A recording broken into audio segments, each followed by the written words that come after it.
Alright, so this video is going to be all over the place. I got back from Page about 2 weeks ago, and I just started a new job, so I haven't had a ton of time to really make anything. But I wanted to talk a little bit about my experience at Page and my haul of books and other things that I collect. There is also a top secret project that I got to participate in, which I can't actually say anything about, but other than that, it was a blast, and I wish I could share more details, but I'm gonna wait till it gets announced because I want to get invited back to try more top secret projects in the future. So, okay, so this video is not going to be hopefully super long, but I do want to share some of the things I saw and was excited about and picked up or was given, and I want to go through some of the stories of random things that happened while I was there. Page is probably my favorite con personally that I've been to for a lot of reasons. One is it just has a small town feel. Like if you're not familiar with bigger cons, there's something very charming, very, I don't know, comfortable about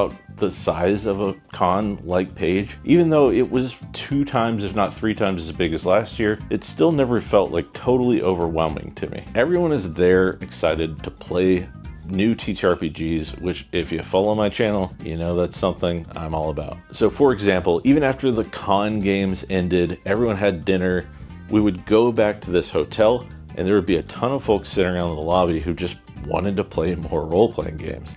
And this was actually some of where I get to play the most games. Other than the secret game, which I'll talk about in a little bit, we played a few games. I played with Tiger Wizard, who's this awesome dungeon designer. He's got a great Patreon, and I'm a big supporter of his. We played this game called Torn, which you actually just drew up a character sheet really fast. You had like 3 stats that you wrote in the corners, and everyone voted for whether or not things that you did succeed. You presented them to the entire table, and you needed a unanimous thumbs up. If you didn't get a unanimous thumbs up, you point to the person who gave the thumbs down and say why it didn't work or what might go wrong. Then you would roll a die, and if you failed and you got hurt and the bad thing happened, you would hand your character sheet to the person next to you who would just, eyes closed, tear off a part of it, like a corner or something. And that was how you took damage. If you lost like a whole stat, then you just were terrible at that stat from then on. Really cool, like fun con kind of game that you could just roll up and play in the moment. Also got to play this game with John McGuire of Ham and Egg Publishing. Hopefully I'm getting that right. But it was this really fun game called Roll 5 Stay Alive. We invaded this, influencer's island and basically stole like a rare baseball card for a mobster. It was a ton of fun. I was getting super tired at one point, so I think I was just staring across the table at like the ridiculous number of people who were in this game. But it was a blast. He was an awesome game master. Had a really good time with that game. It had a really cool mechanic too, where like as you took damage, the die you roll lowered until you went from like a D12 all the way down to like a D6. And it's called Roll 5 Stay Alive, so you had to roll a 5 or better. But anyways, there was a ton of gaming experiences like that.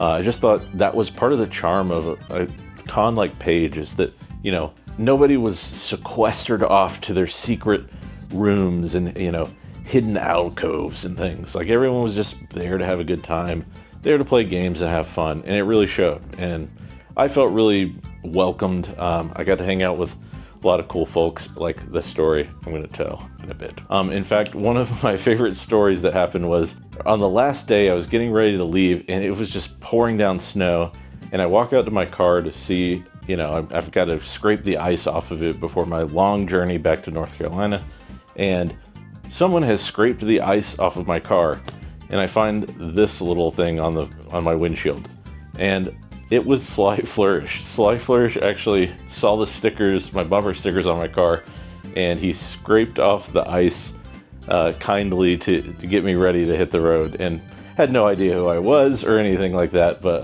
I just thought that was a fun story.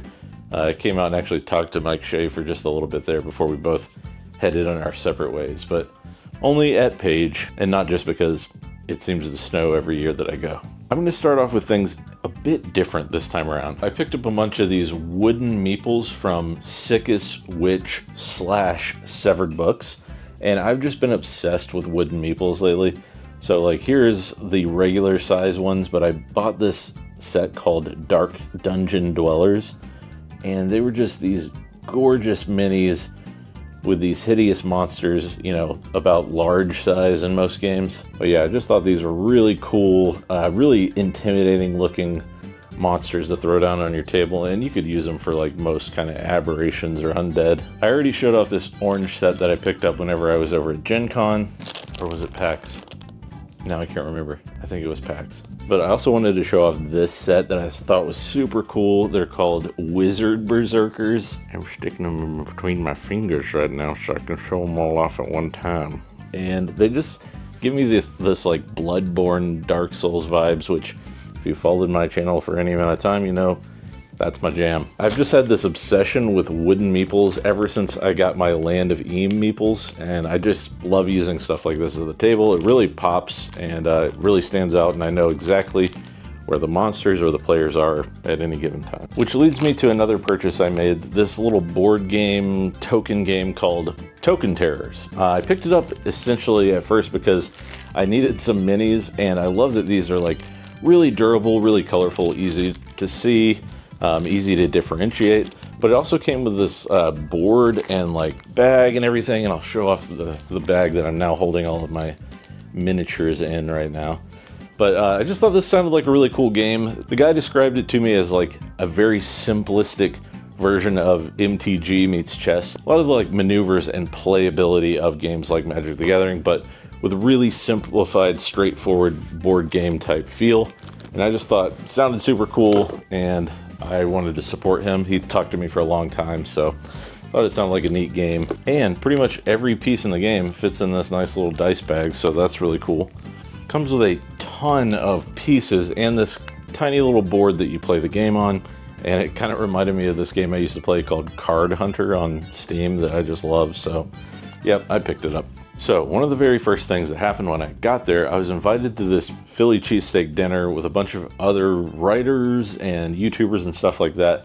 And I got to meet Josh Yoder, who gave me this little Mothership trifold adventure, which I thought was really cool and very simple. And I'm actually growing to be a really big fan of the trifold adventure style. It gives you just enough information to run like a one-shot off of. But yeah, even if you don't know who Josh Yoder is, go check out his stuff. He's kickstarting this really cool looking ShadowDark supplement called Dungeon Death, a 16-bit ShadowDark experience. I'll put up some pictures, and you can check that out if it seems like something you are interested in. A mysterious cartridge pulls you into a lightless dungeon. It's pitch dark in here. You are likely to be eaten. So it's literally like a Jumanji isekai video game situation where you get pulled into this retro 16-bit video game, but it uses the ShadowDark rules. So that is absolutely up my alley, and I'm definitely going to be backing it. I'll put a link in the description down below. So moving right along to adventures, I picked up a ton of zines this time around, and a lot of them were being sold by this dude. I think his name is Levi Combs. He wrote this little adventure zine called Phylactery. He had a bunch more, but he threw this one in for free for spending as much as I did at his booth, which was awesome of him. And thanks, by the way, if you ever watch this, I appreciate it. This is another really cool one. It's got, you know, a lot of OSR kind of feel to a lot of these. And in fact, there's going to be a theme with that, with a lot of the zines that I picked up. Check out Phylactery. This is issue number 4 if you're interested. Okay, so I picked up all of this from his booth alone, and he gave me a great deal on it. So I'm going to rapid fire some of these, but we have this old issue of Umbra magazine, Curators of the Underground, Secrets, Mysticism, Art, RPGs, and Music. It just looked like it was straight out of the 80s, and I love the cover. It's got like this dude holding a map, looking at this tower, and I haven't even really had a chance to dig into it, but I just thought it looked really cool, and I didn't grow up in that era, and wasn't really allowed to, you know, read or subscribe to things like this, so it was just a little bit of nostalgia that made me grab that one. I've been interested in these issues of Black Pudding for a while. He had a ton of them, but I had to scale back my purchases, so I only ended up getting Black Pudding issue 1, but there's a ton of fun like magic items and characters and zany stuff inside the Black Bestiary. Just looked like a lot of zany fun and has a cool dungeon in the back, so I'm excited to dive into this one. I got Goblinoid classes for DCC because, I mean, come on.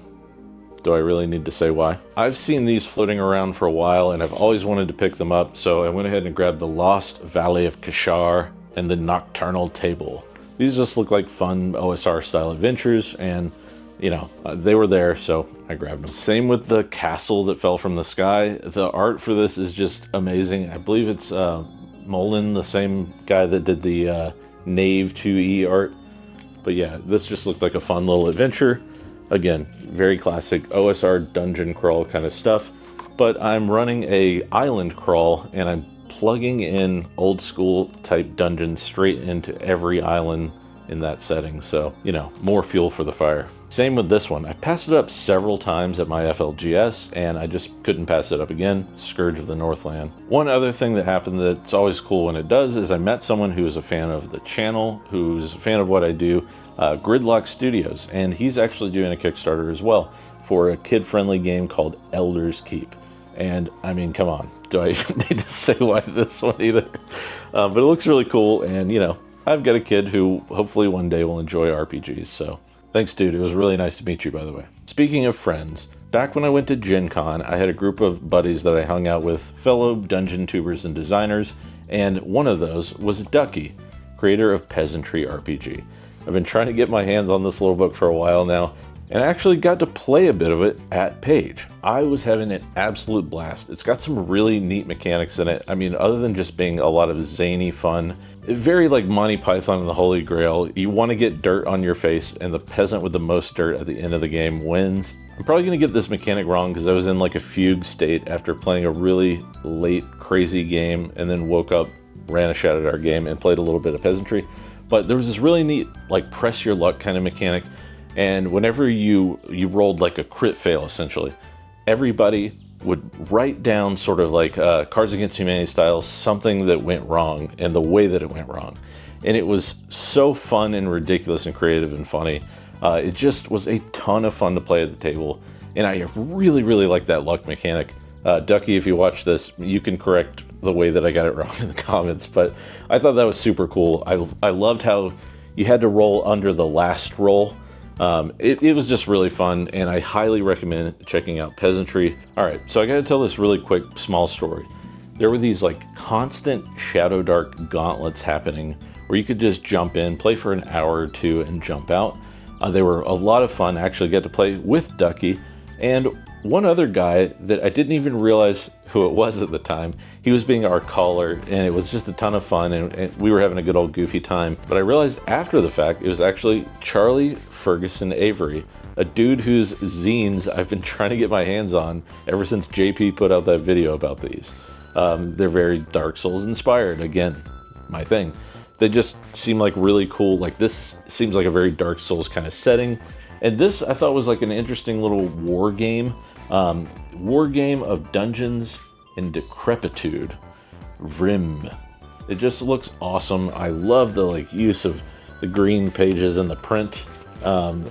It just is right up my alley again. It's like, you know, dark evil knights and stuff like that. So excited to check this out and maybe even play some war games, which would be a fun change of pace for me. But among those was the Vast in the Dark expansion, which also is, you know, I've been trying to get my hands on as well, which just builds on the smaller zine. So I think if you have this one, you probably don't need this one too, but I grabbed both because I'm a big fan of what he does, especially a little book called Ave Knock.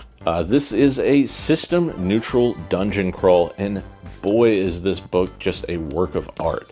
Everything from the layout and the design to the actual art inside of it, and the writing is great. I mean, folks, this is how you do a mega dungeon with personality. There are folks out there that are afraid of playing in mega dungeon style play because everything is really rote and sterile, and I just have to say that from what I'm reading, this adventure is anything but that. I mean, it's just chock full of theme and flavor that is consistent throughout. I just highly recommend checking out Ave Knox if you've never heard of it before. I may do a more in-depth video on it pretty soon here, if I can carve out the time. But I mean, just this is my favorite piece of art in the whole book. It's just, you know, a buried city of cultists who once worshipped the sun, but now no longer ever see it. It's creepy and dark, and the themes are, again, very Elden Ring, very Dark Souls, you know, FromSoft kind of stuff. Love to see it. I'm gonna have to plug this into my current campaign as well. I'm kind of obsessed right now. Okay, so if you're still with me and you're curious about this secret game I got to play, Redacted game, I can't really say too much about it, but I will certainly name drop the people I got to play with, because it was a ridiculous group of people and it was so much fun. I know I probably said this last time with the pirate board game at PAX with Bob and Grace, but this was legitimately one of the funniest and most fun TTRPG sessions I've ever had. Like, I literally walked away with my cheeks hurting from laughing so much. That's the kind of shenanigans it was. I won't say what it is, but I will say who ran it. It was Luke Stratton, creator of Pirate Borg, his pet project, and unfortunately, that's just about all I'm going to say about it. Okay, so just to do all my name dropping, because folks, outside of you guys watching this video, I go talk to my normie friends and I'm like, I played a game with the Pirate Borg guy and the ShadowDark girl, and people are just like, what the hell's a Borg? You know, they don't know. So all my normie friends don't get it. This was an exciting day for me, and a game that was just a blast and a ton of fun. So I was playing with Kelsey Dion of ShadowDark, Kepler, who does a lot of the editing and things for the Pirate Board podcast and the YouTube channel, Michael from Night Noon Games, Joseph R. Lewis, the greatest adventure writer of this or any age, and then last but certainly not least, our host for the night, Luke Stratton himself. It was a kick-ass group of folks, and I don't know why I was there or why I was invited, but I'm glad I was, because it was so much fun. The game was, you know, this is the dude who wrote Pirate Borg. He's great at writing zany, wacky tables, and it was full of that kind of stuff. That's all I'm going to say. I promised him I wouldn't mention any real details, but I'll tell you something. There's somewhere in this shot right now, there's a hint that alludes to something about the game, but that's all I'm going to say. Even the hint isn't set in stone yet. So anyway, it was a blast. It was a ton of fun. We all had like these ridiculous characters, which are all going to be, you had to be there, things that I can't talk about. But tons of laughs were had. I really like wanted to just turn around and play another session of the game. So that speaks to the credit of the fun of the game we played. And just even the mechanics themselves, aside from the adventure we played, it was a ton of fun. I really liked some of the, again, I can't say anything, so I'm just going to say idiosyncrasies of the game. It was flavored very well, and I liked it a lot. Sorry, guys, I can't say more than that. So, yeah, anyways, a cone of silence has been cast upon me for the remainder of this game's development. But yeah, that was a really cool experience, and I walked away with this adventure, which Joseph R. Lewis gave me, that just looks really fun. In the Garden of Amul, the Fae raised a palace for the human guests, but the humans betrayed them, so the Fae swiftly slayed them. Now, Amul is a wasteland where the dead cannot rest. Also, it's designed for old school essentials, ShadowDark and Cairn, 3 of my favorite systems. But yeah, this looks awesome. I mean, you can't go wrong with this dude. He also wrote such hits as Nightmare Over Ragged Hollow, Raiding the Obsidian Keep. I need to get The Undying Sea, a mythic island crawling RPG. That's literally what I'm doing right now. Oh, I just got excited about that, sorry. Okay, anyway, if you can't tell, that was a ton of fun, and I'm super excited to crack all these books open. But there is one last book that I want to talk about before we go. Actually, I left out a zine, this little one called The Million Islands of Doom, because, you know, I'm doing island crawl stuff, so of course. But I had to make one final stop before I left Philadelphia, and that was to see my buddy Dave Ward and to pick up his TTRPG called Ironbound. We've been talking about it for a while. We were supposed to play it last night, but then he canceled it on the schedule, so I haven't got to play it yet, but I look forward to checking it out. Now, I'm going to read some back of the book text. Uncover the shadows of Grimwood City. Dive into Grimwood City, a place where magic saturates the air and ancient secrets lurk in the shadows. In this urban labyrinth, the gifted wield arcane powers hidden from the mundane populace, bound by the mystical ley lines that thread beneath the cityscape. Engage in Ironbound, a unique tabletop RPG experience centered around the 1d12, where boons and banes shape your fate and every roll can tip the scales of a deep, tactical combat system. If that sounds cool to you, check out Ironbound. I'm sure that it's on Kickstarter, going to Kickstarter. This is a gorgeous book, though. I really have to say. The older I get, and the less time I have to dedicate to reading, academic-sized tomes, the more glad I am to see whenever the stat blocks look like this and the wording looks like this. Makes me happy. Thanks, Dave. All right. Last, and certainly not least, one of the things I knew I was going to buy before I even got there was a book at PAX that kept catching my eye, and I kept walking past and saying, I'll get that next time. And then I kept thinking about it even, at the time in between cons, and I thought, man, I wish I'd just grabbed that book. And that book is Tomb of 1,000 Doors. I mean, just look at this cover. This is a mega dungeon there's a theme here. I guess I really like mega dungeons. But yeah, this is a mega dungeon for Mouse Ritter, and it is just chock full of so much character. It is very much the Mouse Ritter style. It's got, you're fighting spiders and, giant muskrats and things like that, or, turtles that shoot flames out of their eyes. And there's something about this like wide book style that I think works so well for this format. I just was instantly pulled in by it. I mean, the maps look so cool.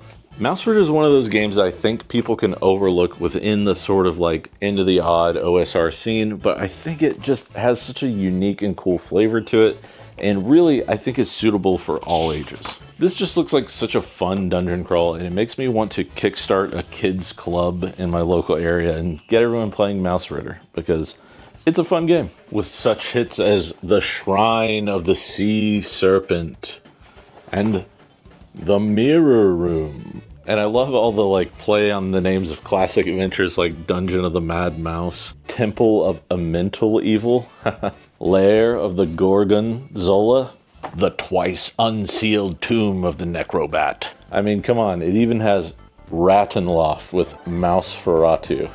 Anyway, I just thought this looked like super cool stuff. I was really drawn in by it. I wanted to buy the whole box set, but it was a bit outside of my price tag for the moment.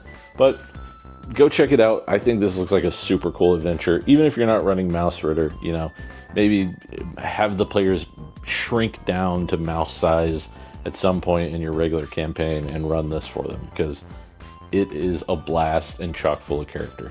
Alright, that's it for my haul, and I know there are a ton of other tiny little stories. Like, I just kept running past the Page booth where DM Tales was giving interviews to more and more ridiculous folks, and, go check out the Page channel and some of those interviews, because I'm sure they were awesome. It looked like a lot of fun, and in fact, he and I went and had a dinner one night with a bunch of other folks, and that was super fun too. It's like the small town con feel, but then like all the big names are also still there. So I think there's something really special about Page, and it's not just the folks that are there. It's also like they do a charity auction, which is really cool. They go out of their way to make it have that smaller town feel, I think. The focus is on like indie artists, indie creators, and things like that.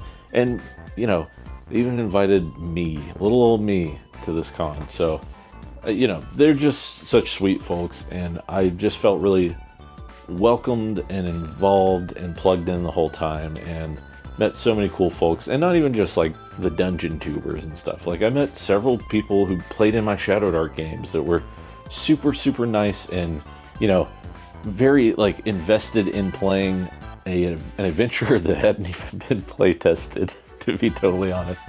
I ran my own adventure there to play test it because That's the kind of game master I am. DIY, baby. By the way, this video is sponsored by none other than Bob Worldbuilder and his Kickstarter, Under the Shadow of Helfast Spire. No threat looms as ominously as Helfast Spire, casting its sour shadow over the valley. Under the Shadow of Helfast Spire is a zine of new material designed for use with ShadowDark RPG. Helfast Spire is a 64-page zine available in print and PDF, which includes new classes, new monsters, new magic items, gear, and hazards, including dangerous cavern fumes and the rare mushroom used to detect them. Hexcrawl wilderness sites, from a vengeful village to a volcanic chasm to Helfast Spire itself. The cold catacombs dungeon where even death is no escape. Thanks, Bob, for sponsoring this video. Link in the description below. Back it or beware.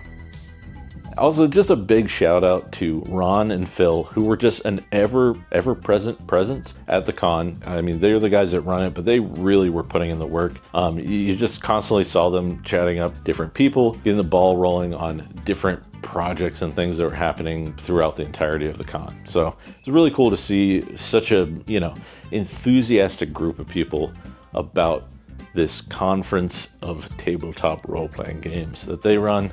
They're awesome dudes. Go check out my interview with them if you haven't seen it. I'll put a link to that episode of the Quantum Ogre Cast.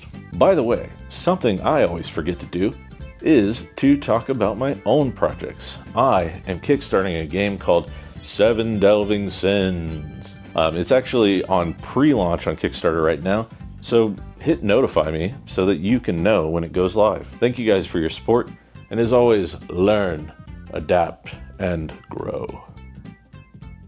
Peace.